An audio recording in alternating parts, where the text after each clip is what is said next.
Ayun, malamang alam nyo na ang nangyari kila Sash na Boy Tapang at Mark Anthony Fernandez at yung mga iba pa, alam ko 20 yung nasa listahan at lahat yon ay madidelete ang mga pages. Yan yung sinasabi ko dun sa podcast namin sa Blogero dati. Na ako kasi naranasan ko na yan, alam ko yung pakiramdam na yung binild mo na pwedeng magbigay sa'yo ng passive income ay na-delete dahil sa greed na rin sa offer nila. Yung kwento na yon is nung time na sikat pa yung channel ko na dagdag kita sa Axie at sa kung ano-ano pang mga pinagkakakitaan online at nag-offer nga yung mga agent na yan at tinanggap ko kasi okay yung offer 120 per video. So, 3 araw kung yun yan, 360 na yung ibinayad ay nasa account lang din.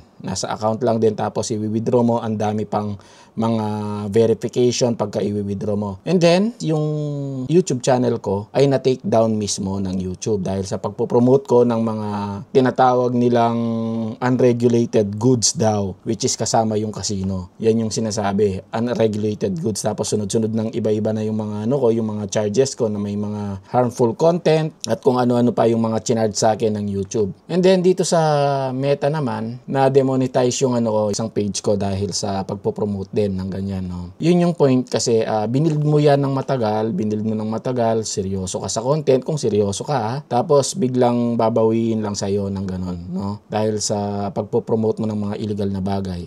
Naging sa akin yun, naging lesson sa akin yun, tapos may mga offer na bago dahil na-build ko naman somehow ulit yung aking channel at naka-gain tayo ng 34,000 subscribers that time. Pero yung una kong channel is yung may silver play button. Ayun.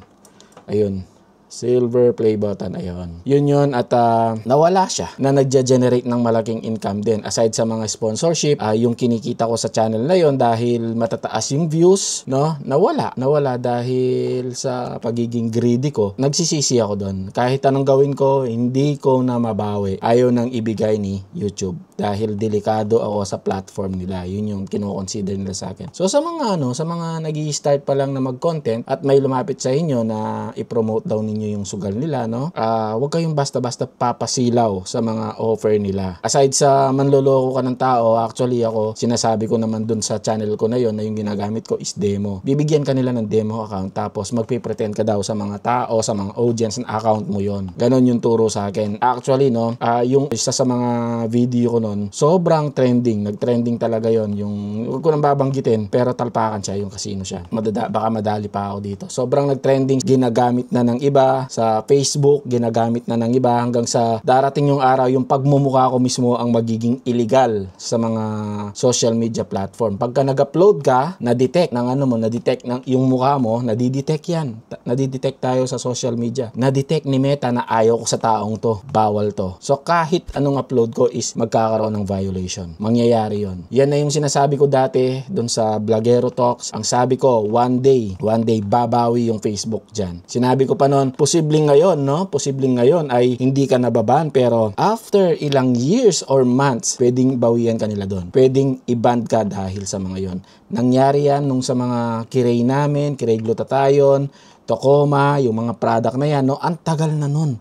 Ang tagal na naming pinost noon, pero ngayon lang binabawi yung mga yung mga last year pala. Doon pa lang binawi yung mga violations. Doon pa lang sinabi na, "Oy, you violated this dahil nag-promote ka ng ganito," which hindi naman doon sa time na yun, hindi naman sakop doon. Ganon ang ginagawa ng algorithm ni Meta. Kaya posibleng tamaan pa rin kayo, no? So, best way dyan is to delete your content. I-delete nyo na tapos move on na lang tayo at tinalakay namin yan sa sa Blogero Talks dahil nga may mga kapampangan kaming nakikita dito na talagang ang laki ng following tapos nagpo-promote sila ng mga ganon, ng mga jili na obviously illegal naman. Nagpo-promote sila at yun nga, yung podcast na yun is warning yun sa kanila na one day babalikan sila ni Meta. Kung hindi man si Meta, ang gobyerno. Sa mga bago, iwasan na nating mag-promote ng mga sugal. Illegal man yan or legal, no? Hindi sa nagmamalinis ako, no? Ako naging greedy lang talaga ako that time dahil sa pero nakakakonsensya din na makikita mo ikaw pumapaldo ka, binabayaran ka, tapos yung mga taong nagsasign up sa'yo, nagkukwento sila na napasubo daw sila. Di maiiwasan yan.